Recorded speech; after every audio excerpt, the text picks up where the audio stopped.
Greetings everyone and welcome to another World War Z Aftermath video.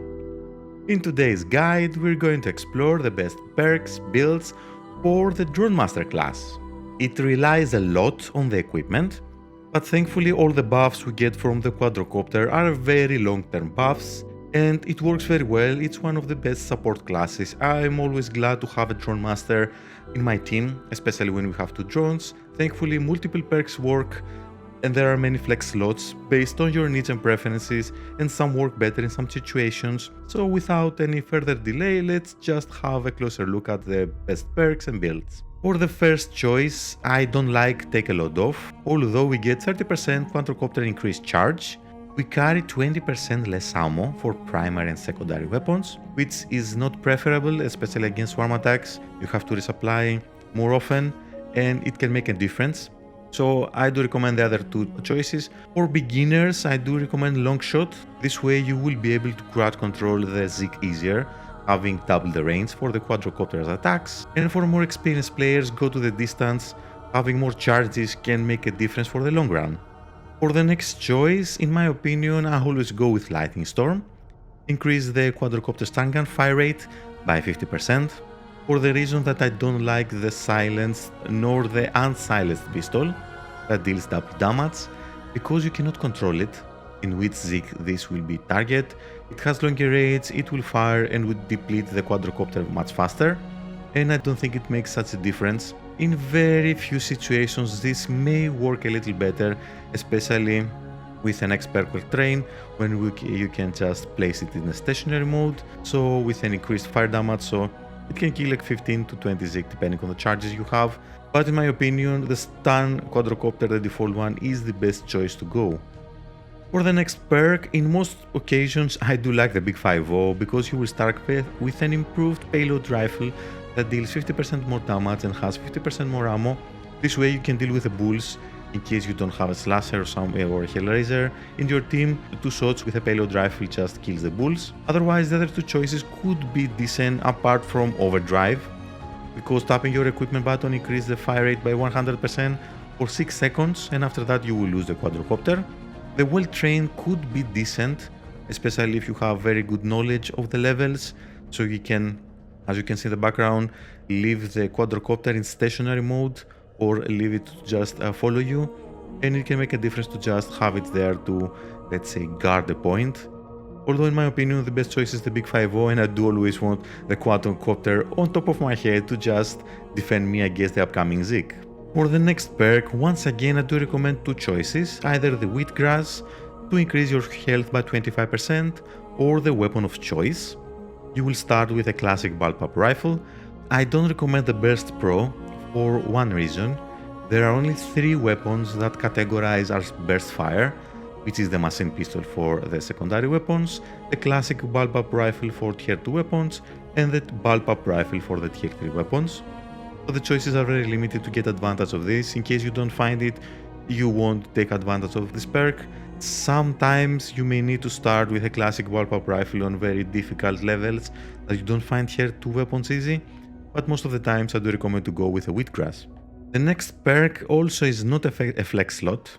Saving Grace is one of the best perks you have. If you're followed with a quadrocopter and you're going to die by hit, instead of dying, you will get masking effects for 6 seconds with a 3 minutes cooldown, which is actually very good. So you have a get out of jail free card with this, always active with a quadrocopter, compared to the other backup plan is so situational, because if you're grabbed and you do not have a quadrocopter but you have it in an inventory, I don't know why a Dronemaster will not have a quadrocopter following him and have one in his inventory.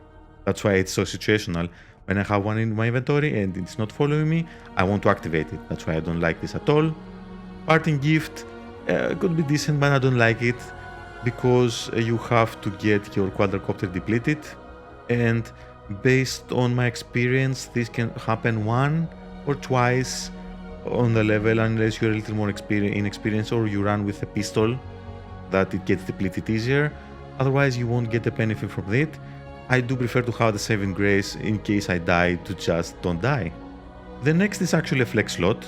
If you go with friends or in a multiplayer, sharing is caring is one of the best because holding use equipment, you will command the second quadrocopter to follow a teammate. He or she will get also all the benefits from the quadrocopter.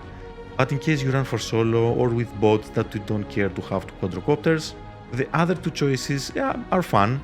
Coming in hot, it's not as good because it explodes and nothing else. You have to time it correctly, otherwise you will not kill as many Zik. Speed Piper actually can be very decent because you can just throw the quadrocopter in a specific location and it will attract the Zik for 5 seconds and then it will be depleted thanks to Out with a Bang.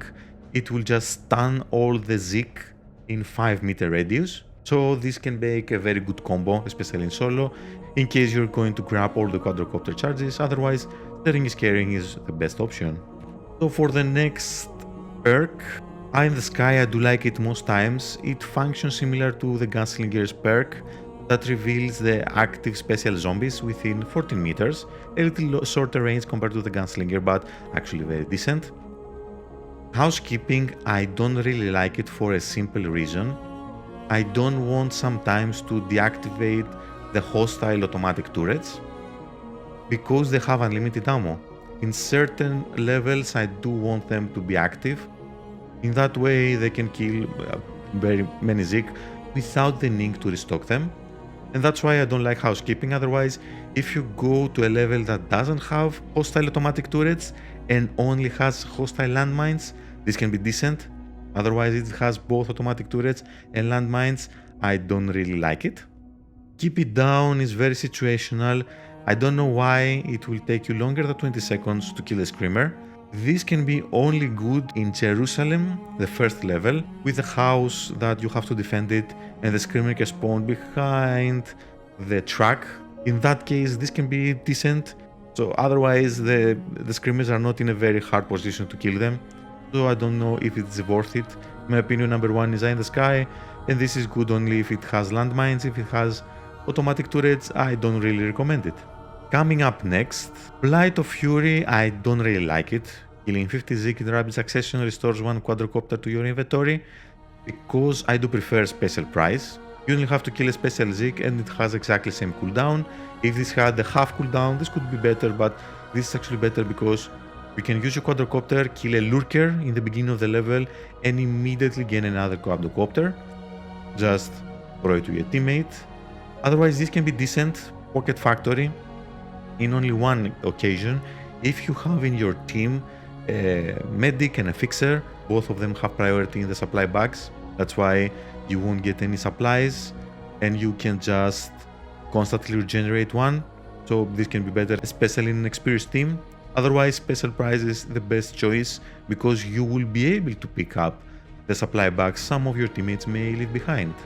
And finally, we have some decent choices. Apart from multitasking, automatically reload your primary weapon on quadrocopter launch. You're not going to launch quadrocopters as often, so you won't get as much benefit unless you go for a very specific solo build with a Pied Piper coming in hot, something like that. This may be okay, but honestly, the other two choices are better.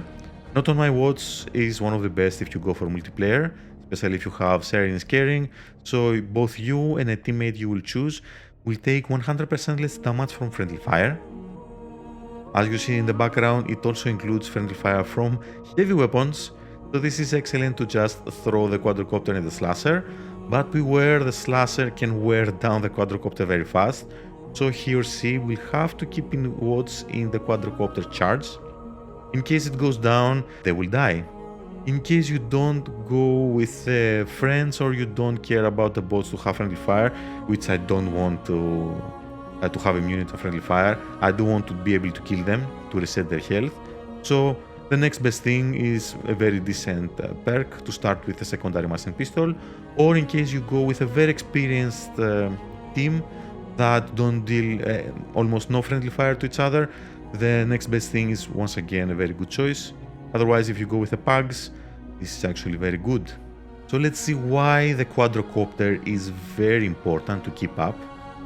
It's because thanks to the passive perks, ammo dropped, we regain 10% ammo when it's depleted. It's okay, but Unfettered is actually one of the best because we take only 50% penalty where the Zeke are very close by.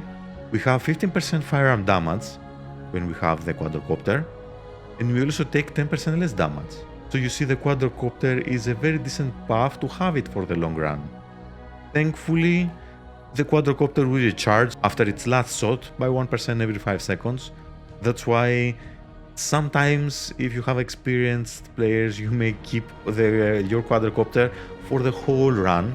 And also you get all the other benefits for the saving grace, for the eye in the sky, not on my watch, and basically it can stun also the special Zeke apart from the normal Zeke, the bulls, the lurkers that can jump you. That's why the quadrocopter is a very decent buff to have around. And that was it about the best perks and builds for the Dronemaster. Feel free to make your own choices based on your playstyle. So you can, for example, get the burst pro. In case you feel lucky that you will find, for example, the bullpup rifle, yes, this will be a very good DPS increase perk. Otherwise, you will just have it for nothing. But overall, Dronemaster is in a very good place.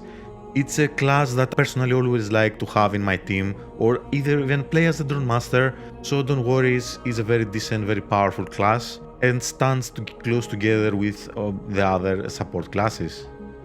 Of course, I plan to do more videos with the best perks and builds for all the classes, so don't forget to stay tuned, and feel free to like if you liked, and you can subscribe so you won't miss more upcoming videos for World War Z Aftermath and other video games.